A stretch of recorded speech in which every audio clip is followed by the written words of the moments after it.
তো সকলকে science commerce চ্যানেলে স্বাগত। এখন তোমাদের রায় ও মাটির প্রশ্নবিচিত্রা মাধ্যমিক 2026 এখানে ভলিউম 1 ভৌতবিজ্ঞানের তোমাদের যে 2 নম্বর স্কুলটা দেওয়া আছে Ballygunge government high school, page number হচ্ছে 163। তো এই স্কুলে তোমাদের সম্পূর্ণ অ্যান্সার এই ভিডিওটিতে দেব।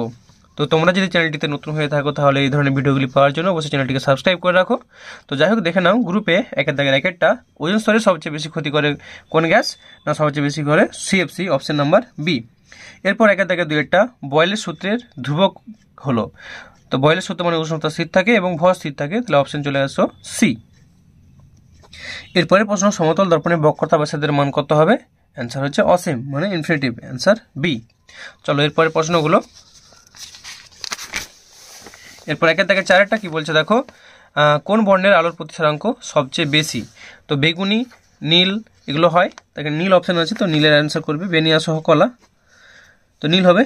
এরপর একের দাগের পাঁচেরটা, জলের প্রতিসরাঙ্ক যদি সব বর্ণের জন্য একই হতো তাহলে রামধনুর রং হতো ড্যাশ। কোনটা হবে? অবশ্যই তখন সাদা হতো, অ্যান্সার হবে বি। এরপর একের দাগের ছয়েরটা, সবচেয়ে কম তড়িৎ ঋণাত্মক মৌল হলো কোনটা? সবচেয়ে কম তড়িৎ ঋণাত্মক মৌল, তাহলে অপশন আছে sodium, potassium, magnesium, caesium. Caesium হচ্ছে সর্বোচ্চ তড়িৎ ধনাত্মক, তার মানে কম তড়িৎ ঋণাত্মক, অ্যান্সার হবে ডি। ঠিক আছে, চলো এরপরের প্রশ্ন। একের দাগের সাতেরটা, ফ্লোরিনের পরমাণু সর্বহিত কক্ষে ইলেকট্রন থাকে কত? না, ফ্লোরিন মানে 7টা ইলেকট্রন থাকে, কারণ 17 নম্বর শ্রেণীতে থাকে, তাহলে অ্যান্সার হলো সি। চলো এরপর গ্রুপ বি, দুই দাগের একেরটা, বিশ্ব উষ্ণায়নে কোন গ্যাসের অবদান সর্বাধিক? তো সঠিক অ্যান্সার হবে কিনা কার্বন ডাইঅক্সাইড, তাহলে অ্যান্সার হলো CO2। এরপর দুই দাগের দুইটা শূন্যস্থান পূরণ, বায়োমাসে অন্তর্নিহিত শক্তি হলো ড্যাশ। তো এখানে বলবো রাসায়নিক শক্তি, অন্তর্নিহিত শক্তি হলো রাসায়নিক শক্তি।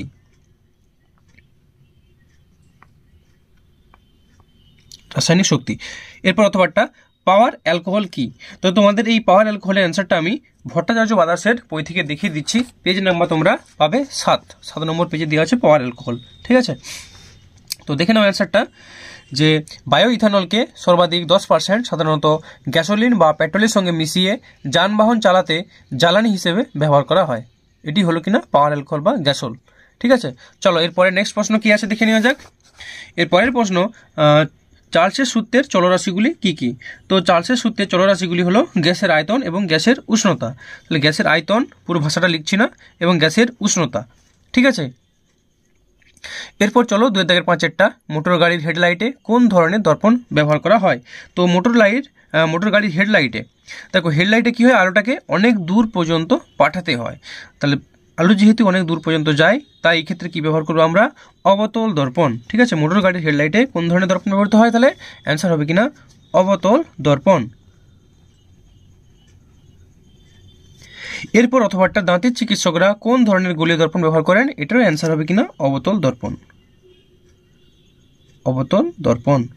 এরপর দুই দাগের ছয়েরটা, কোনো গোলীয় দর্পণের প্রধান অক্ষ বরাবর আলোকরশ্মি আপতিত হলে প্রতিফলনের পর রশ্মির চ্যুতি কত হবে? তাহলে অ্যান্সারটা হবে 180 ডিগ্রি। এরপর দুই দাগের সাতেরটা, দুই মাধ্যমের বিভেদ তলে আলোকরশ্মি লম্ব আপতনের ক্ষেত্রে প্রতিসরণ কোণের মান কত? তো প্রতিসরণ কোণের মান হবে 0 ডিগ্রি। এরপর দুই দাগের আটেরটা, চ্যালকোজেন মৌলগুলি আধুনিক পর্যায় সারণীর কোন শ্রেণীতে অবস্থিত? অ্যান্সার হচ্ছে 16 নম্বর শ্রেণীতে, 16 নম্বর শ্রেণীতে। এরপর অথবাটা দুটি মুদ্রা ধাতুর নাম লেখো। তো লিখবো আমরা কিনা তামা অর্থাৎ কপার Cu, Au গোল্ড, রূপা লিখতে পারো Ag ইত্যাদি। এরপর দুই দাগের নয়েরটা, এমন একটি আয়নীয় যৌগের উদাহরণ দাও যার ক্ষেত্রে অষ্টক সূত্র প্রযোজ্য নয়। অ্যান্সার লিখবে যে লিথিয়াম হাইড্রাইড LiH। ঠিক আছে, এরপরে চলে আসো গ্রুপ সি 3 দাগের একটা কি বলছে দেখো, পরিবেশের উপর বিশ্ব উষ্ণায়নের দুটি প্রভাব লেখো। তো এই অ্যান্সারটা তোমাদের আমি ভট্টাচার্য ব্রাদার্সের বই থেকে দেখিয়ে দিচ্ছি, পেজ নাম্বার হচ্ছে 4 দেওয়া আছে। তো অ্যান্সারটা দেখে নাও। দেখো, গ্লোবাল ওয়ার্মিংয়ের প্রভাব আমি আর এটা পড়ছি না, পেজ নাম্বার 4 ভট্টাচার্য ব্রাদার্সে আছে। গ্লোবাল ওয়ার্মিংয়ের প্রভাবগুলি 1 নম্বর, 2050 সাল নাগাদ পৃথিবীতে গড় তাপমাত্রা প্রায় কত হয়ে যাবে? না, বর্তমান 15 ডিগ্রি 2 থেকে 4 ডিগ্রি সেন্টিগ্রেড বৃদ্ধি পেয়ে যাবে। ঠিক আছে, সমুদ্র জলে CO2 শোষণ ক্ষমতা কমে যাবে ইত্যাদি ইত্যাদি। এগুলো পড়ছি না, তোমরা এখান থেকে পয়েন্টগুলো লিখে নিও। চলো এরপর নেক্সট প্রশ্ন কি আছে। নেক্সট প্রশ্ন, 3 দাগের 2 বয়েলের সূত্রটির গাণিতিক রূপ সহ লেখো। তো বয়েলের সূত্র তোমাদের দেখিয়ে দিচ্ছি ভট্টাচার্য ব্রাদার্সের পেজ নাম্বার 10 থেকে। ঠিক আছে, তো দেখে নাও বয়েলের সূত্র। তাহলে স্থির উষ্ণতায় কোনো নির্দিষ্ট ভরে গ্যাসের আয়তন ওই গ্যাসের চাপের সঙ্গে ব্যস্তানুপাতে পরিবর্তিত হয়। এই সূত্র সবাই জানো, গাণিতিক রূপ ভি প্রপোর্শনাল টু 1/p। এতটা পর্যন্ত তোমার অ্যান্সারটা লিখে নেবে। ওকে, চলো নেক্সট প্রশ্ন কি আছে দেখে নেওয়া যাক। এরপরের প্রশ্ন, অথবাটা এন মোল আদর্শ গ্যাসের অবস্থা সমীকরণটি প্রতিষ্ঠা করো। তো এই অ্যান্সারটাও তোমাদের আমি ভট্টাচার্য ব্রাদার্স থেকে দেখিয়ে দিচ্ছি। পেজ নাম্বার হচ্ছে ভট্টাচার্য ব্রাদার্সের 16 নম্বর পেজ। তাহলে দেখে নেব অ্যান্সারটা, এন মোল আদর্শ গ্যাসের ক্ষেত্রে অবস্থা সমীকরণ। তো গ্যাসের চাপ পি, এখান থেকে শুরু করে এই যে পিভি সমান এনআরটি এতটা পর্যন্ত কিন্তু অ্যান্সারটা করতে হবে। ঠিক আছে, তো এটা প্রমাণটা করে নাও পিভি সমান এনআরটি পর্যন্ত। চলো এরপর নেক্সট প্রশ্ন কি আছে, 3 থেকে 3 জলের পরম প্রতিসরাঙ্ক 1.33 বলতে কি বোঝায়? এটা আমাদের একটু চাপা হয়ে গেল প্রশ্নটা। হ্যাঁ, এবার আশা করি ঠিকঠাক দেখতে পাচ্ছ। জলের পরম প্রতিসরাঙ্ক 1.33 বলতে কি বোঝায়? তো এই অ্যান্সারটা তোমাদের আমি ভট্টাচার্য ব্রাদার্স থেকে দেখাচ্ছি। পেজ নাম্বার হচ্ছে 39। তো জাস্ট পেজটা উল্টাতে একটু সময় লাগবে। পেজ নাম্বার 39 দেখে নাও, জলের পরম প্রতিসরাঙ্ক। এখানে দেখো তোমাদের আছে কাঁচের প্রতিসরাঙ্ক। তো কাঁচের জায়গায় কি 1.5 জায়গায় তোমার প্রশ্নে কত দেওয়া আছে? জলের 1.33। তো 1.33 বসিয়ে দিবে, আর কাঁচের জায়গায় জল লিখলে হবে। তাহলে লিখবো বায়ুর সাপেক্ষে জলের, কাঁচের জায়গায় লিখবো জলের প্রতিসরাঙ্ক 1.33 বলতে বোঝায় যে, বা জলের প্রতিসরাঙ্ক 1.33 বলতে বোঝায় বায়ুর সাপেক্ষে মানে পরম। তাহলে বোঝায় যে হলুদ বর্ণের আলোক রশ্মি বায়ু থেকে কাঁচের জায়গায় লিখবো জলে, বায়ু থেকে জলে প্রতিষ্ঠিত হলে বায়ু মাধ্যমের আপতন কোণের সাইন ও জল মাধ্যমে প্রতিসরণ কোণের সাইনের অনুপাত হয় 1.33। এটাই হবে অ্যান্সার। আশা করি বুঝে গেছো। চলো নেক্সট প্রশ্ন কি আছে দেখে নেওয়া যাক। এরপর বলছে আলো কি ধরনের তরঙ্গ? তো অবশ্যই আলো হলো একটা তড়িৎ চুম্বকীয় তরঙ্গ। তাহলে আলো কি ধরনের তরঙ্গ? তড়িৎ চুম্বকীয়।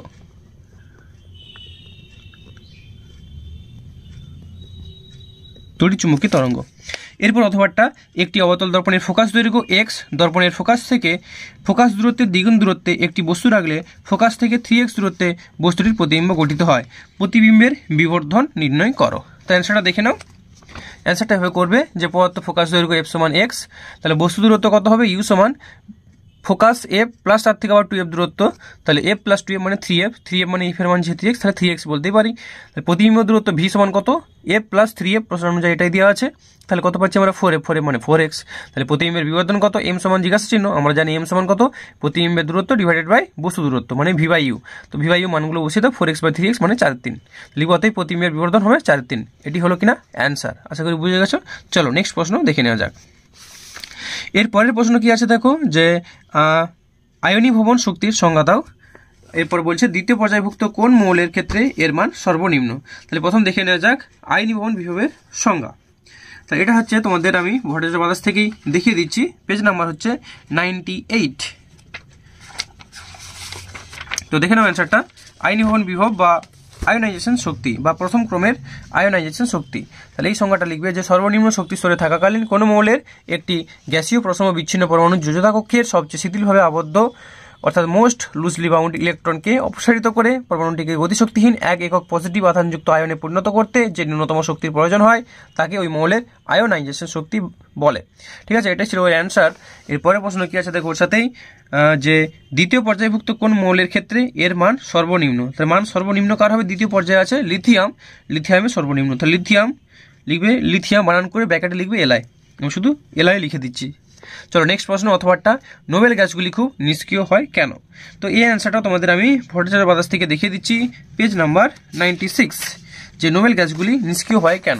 দেখো অ্যান্সারটা এখানে দেওয়া আছে এই হলুদ বক্সটার মধ্যে। তা লিখবে যে 18 নম্বর শ্রেণীর মৌলগুলি তথা নিষ্ক্রিয় মৌলগুলি, নোবেল গ্যাস মৌলগুলির মধ্যে হিলিয়ামের যোজতা কক্ষে 2টি এবং বাকি 5টি মৌলের যোজতা কক্ষে 8টি করে ইলেকট্রন থাকে। এরও ইলেকট্রন বিন্যাস অত্যন্ত স্থায়ী। সেই জন্য উল্লিখিত মৌলগুলি সাধারণ অবস্থায় নিজেদের মধ্যে কিংবা অন্য কোনো মৌলের সঙ্গে বিক্রিয়ায় অংশগ্রহণ করে না। এই জন্যই মৌলগুলিকে নোবেল গ্যাস বা নিষ্ক্রিয় মৌল বলে। ঠিক আছে, বা প্রশ্ন অনুযায়ী যেভাবে লেখা আছে যে নোবেল গ্যাসগুলি নিষ্ক্রিয় হয় কেন, তাহলে এই জন্যই নোবেল গ্যাসগুলি নিষ্ক্রিয় হয়। ঠিক আছে, এই জন্যই নোবেল গ্যাসগুলি নিষ্ক্রিয় হয়। ব্যাস এটুকু লিখলেই চলবে। চলো এরপর নেক্সট প্রশ্ন কি আছে দেখে নেওয়া যাক। 3 থেকে 5টা HCl সমযোজী যৌগ হলেও এর জলীয় দ্রবণ তড়িৎ পরিবহন করে কেন। তো এই অ্যান্সারটা তোমরা দেখে নাও, ভট্টাচার্য বাতাস থেকে পেয়ে যাবে। পেজ নাম্বার হচ্ছে 106। তো অ্যান্সারটা দেখে নাও। তা লিখবে যে HCl গ্যাস একটি সমযোজী যৌগ, সেই জন্য বিয়োজিত হয়ে আয়ন উৎপন্ন করতে পারে না ও তড়িৎ পরিবহন করতে পারে না। কিন্তু HCl গ্যাসকে জলে দ্রবীভূত করলে তা আয়নিত হয়ে হাইড্রোক্সিনিয়াম আয়ন H3O+ ও ক্লোরাইড আয়ন Cl- উৎপন্ন করে। তাহলে HCl + H2O তীরচিহ্ন দিয়ে H3O+ Cl-, জলীয় দ্রবণে উপস্থিত এই আয়নগুলি তড়িৎ পরিবহন করতে পারে, সেই জন্য HCl গ্যাসের জলীয় দ্রবণ তড়িৎ পরিবহন করে। এটি হলো অ্যান্সার। চলো নেক্সট প্রশ্ন কি আছে দেখে নাও। CH4 লুইস ডট ডায়াগ্রাম একে দেখাও। আর CH4 সমযোজী বন্ধন দ্বারা গঠিত, এটা বলেছে। ঠিক আছে, তো CH4 লুইস ডট ডায়াগ্রাম দেখে নাও, পেজ নাম্বার 105। ভট্টাচার্য বাতাস থেকে আমি দেখাচ্ছি, কারণ আমাদের স্কুলে বইটা চলে, তাই এই বই থেকেই আমি অ্যান্সারগুলো দেখাচ্ছি। তো দেখে নাও CH4 লুইস ডট ডায়াগ্রাম, এই ছবিটা কিন্তু আঁকতে হবে। আর এখানে আমি বোঝানোর কিছু নেই, হ্যাঁ, স্কুলে যেমন বুঝেছো বা যে স্যারের কাছে পড়ে যেমন বুঝেছো সেভাবে করবে। চলো নেক্সট প্রশ্ন কি আছে দেখে নেওয়া যাক। এর পরের প্রশ্ন, গ্রুপ ডি 4 দাগের 1টা।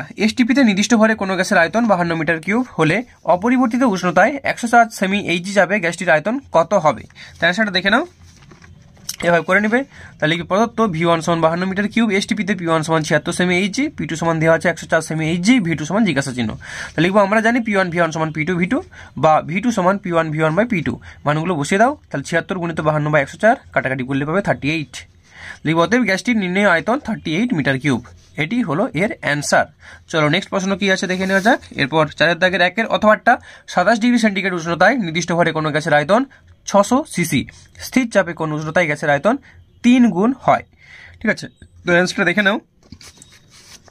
তাহলে দেখো প্রদত্ত T1 = 27 ডিগ্রি সেন্টিগ্রেড, মানে 27 + 273 মানে 300 কেলভিন। V1 কত আছে 600 সিসি, T2 জিজ্ঞাসা চিহ্ন, V2 3 × 600 সিসি, কারণ 3 গুণ করা হচ্ছে।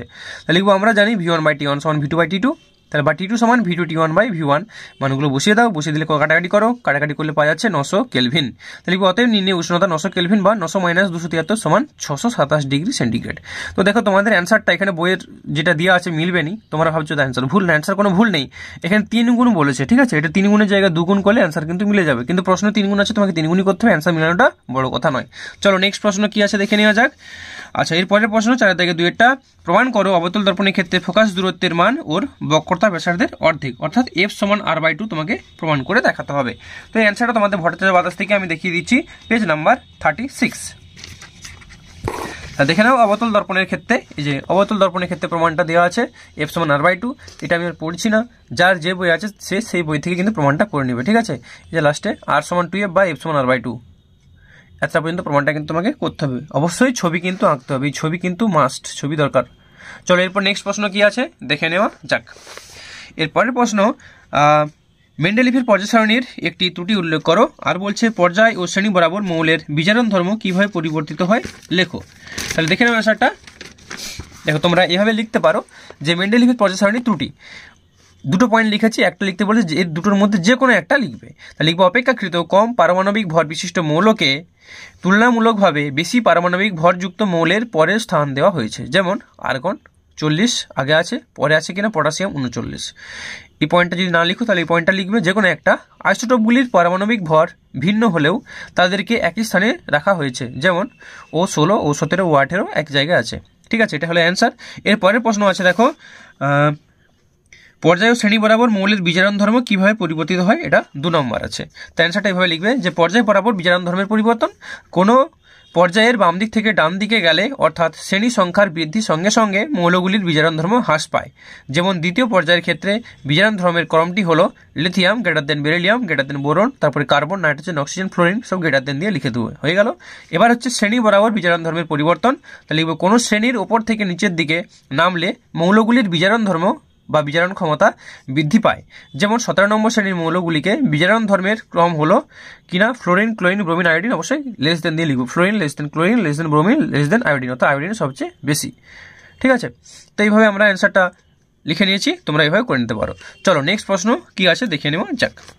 এরপরের প্রশ্ন, যে অথবাটা A, B, C 3টি মৌলের পারমাণবিক ক্রমাঙ্ক যথাক্রমে 8, 10 ও 12।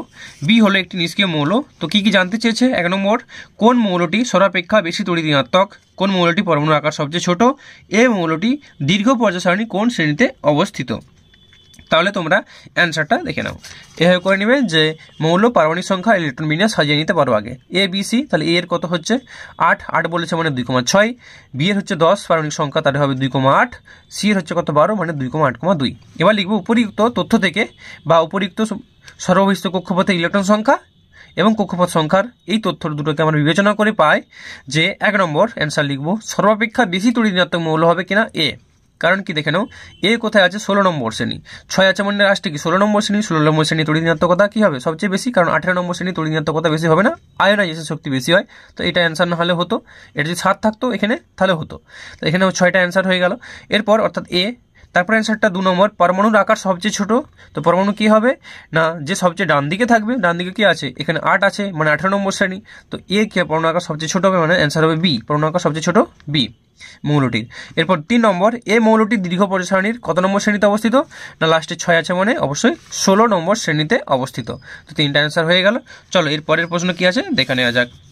এরপর 4-এর দাগে 4-এর অথবাটা সমতল দর্পণের মুখ্য ফোকাস কাকে বলে, আর বলছে প্রিজমের ন্যূনতম চ্যুতি কোণ ও প্রতিসারক কোণ ও প্রিজমের উপাদানের প্রতিসারাঙ্কের মধ্যে সম্পর্ক নির্ণয় করো। তো অ্যান্সারটা তোমরা দেখে নাও ভট্টাচার্য ব্রাদার্স পেজ নাম্বার 34 থেকে। দেখে নাও অবতল দর্পণের মুখ্য ফোকাস। তো ছবিটা এরকমভাবে একটা এঁকে নিবে, ঠিক আছে, দিয়ে ভাষাটা লিখবে যে কোনো সমান্তরাল আলোক রশ্মিগুচ্ছ প্রধান অক্ষের সঙ্গে সমান্তরালভাবে এলে অবতল দর্পণে আপতিত হলে প্রতিফলনের পর প্রতিফলিত রশ্মিগুলি প্রধান অক্ষের উপর অবস্থিত একটি বিন্দুতে ব্র্যাকেটে এফ এ মিলিত হয়। এই বিন্দুটিকে অবতল দর্পণের মুখ্য ফোকাস বা সংক্ষেপে ফোকাস বলে। ঠিক আছে, এটা হলো অ্যান্সার। আর ছবিটা এরকম কিন্তু আঁকবে, এই ছবিটা প্রথমেরটা। চলো এর পরের প্রশ্ন কি আছে, ওর সাথে একটা দেখো প্রশ্ন দেওয়া ছিল, যে প্রশ্নটা একটু দেখে নাও। দেখো প্রিজমের ন্যূনতম চ্যুতি কোণ, প্রতিসারক কোণ ও প্রিজমের উপাদানের প্রতিসারাঙ্কের মধ্যে সম্পর্ক একটা স্থাপন করতে বলেছে। এই অ্যান্সারটা তোমাদের ভট্টাচার্য ব্রাদার্স থেকে দেখাচ্ছি, পেজ নাম্বার কিন্তু 42 থেকে। তো দেখে নাও এইটা, অর্থাৎ তোমরা যে প্রিজমের ক্ষেত্রে প্রমাণটা করো যে ডেল্টা সমান আয়ন প্লাস I2 মাইনাস এ, সেখান থেকে যখন ন্যূনতম চ্যুতি কোণ করবে অর্থাৎ ডেল্টা মিনিমাম, তখন কি হবে না I1 সমান I2 এখানে কিন্তু ধরে নিতে হবে। ঠিক আছে, তো 2 নম্বরের প্রমাণ তোমাকে যাত্রা পর্যন্ত করে তারপর যাত্রা করার প্রয়োজন নেই। তোমরা লিখবে যে প্রিজমের আমরা প্রতিসারক কোণ এ, আপতন কোণ I, প্রতিসারণ কোণ I2 এবং যদি কোণ ডেল্টা হলে ডেল্টা সমান I1 প্লাস I2 মাইনাস এ। এটা লিখে নেওয়ার পর তারপর এবার লিখবে যে একটি নির্দিষ্ট প্রিজমের এ হচ্ছে ধ্রুবক, চ্যুতির মান আপতন কোণের মানের সঙ্গে পরিবর্তিত হয়।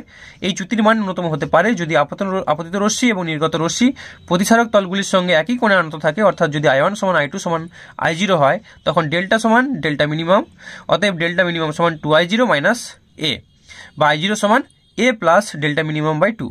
এটা হচ্ছে কিনা ন্যূনতম চ্যুতি কোণের ক্ষেত্রে প্রিজমের ভিতরে প্রতিষ্ঠিত রশ্মি ভূমি সমান্তরালে হয়। তো এই যে ফর্মুলাটা, এই ফর্মুলাটা পর্যন্ত কিন্তু আমাদের অ্যান্সারটা লিখতে হবে, ফর্মুলাটা দেখাতে হবে। হয়েছে, চলো নেক্সট প্রশ্ন কি আছে দেখিয়ে নেওয়া যাক। এর পরের প্রশ্ন অথবাটা 4-এর দাগে 4-এর বলছে একজন সাঁতারু জলের তলায় খালি চোখে বস্তুর প্রতিচ্ছবি ঘোলাটে দেখেন কিন্তু মুখোশ পরে খুবই পরিষ্কার দেখতে পান কেন। ঠিক আছে, তো অ্যান্সারটা তোমরা একটু দেখে নাও। তাহলে এইভাবে লিখবে যে একজন সাঁতারু জলের তলায় খালি চোখে বস্তুর প্রতিচ্ছবি ঘোলাটে বা ঝাপসা দেখেন কারণ জল এবং চোখের লেন্সের মধ্যে ঘনত্বের পার্থক্য থাকায় প্রতিসরণের কারণে আলোকে উল্লেখযোগ্যভাবে বাঁকিয়ে দেয়, ফলে চোখের রেটিনায় উৎপন্ন প্রতিচ্ছবির বিকৃত হয়, কিন্তু মুখোশ পড়লে চোখ ও মুখোশের মধ্যে খানিকটা বায়ুর আস্তরণ তৈরি হয়, ফলে আলো আরও স্বাভাবিকভাবে প্রতিসরণ হয় ও বস্তুটিকে পরিষ্কার দেখতে পায়। ঠিক আছে, এটি হলো অ্যান্সার। এর পরের প্রশ্ন কি আছে দেখে নেওয়া যাক। তো চলো এর পরের প্রশ্ন, এটা অ্যান্সারটা পুরোটা দেখে নাও, এভাবে কিন্তু তোমরা স্কিপ করে বা এটা কি বলবো ভিডিওটাকে থামিয়ে অ্যান্সারটা লিখে নিতে পারো বা স্ক্রিনশট মেরে নিতে পারো। চলো পরের প্রশ্ন কি আছে ওর সাথে আরেকটা, যে বলছে একটি উত্তর লেন্স থেকে 20 সেমি দূরে একটি বস্তু রাখার ফলে উৎপন্ন প্রতিবিম্ব লেন্সের কোনো দিকে পাওয়া গেল না, ওই লেন্সের ফোকাস দূরত্ব কত। তো অ্যান্সারটা দেখে নাও। তাহলে লিখবো লেন্সটির ফোকাস দূরত্ব হবে 20 সেন্টিমিটার, কারণ কোনো বস্তুকে লেন্সের ফোকাস দূরত্বে রাখলে প্রতিবিম্ব অসীমে গঠিত হয়, ফলে প্রতিবিম্ব পাওয়া যায় না। অসীমে গঠিত হলে প্রতিবিম্ব তুমি পাবে কি করে? হ্যাঁ, তাহলে ফোকাসে রাখলে অসীমে হয় আমরা জানি, তাহলে ফোকাস কত হবে? ফোকাস দূরত্ব 20 সেন্টিমিটারই হবে। এটাই হলো অ্যান্সার। তো তোমাদের ভিডিওটি কেমন লাগলো অবশ্যই কমেন্ট করে জানিও, আর কি ধরনের ভিডিও চাইছো তোমরা সেটা কমেন্ট করে জানিও। ওকে, ভিডিওটি ভালো লাগলে অবশ্যই লাইক করো। বাই।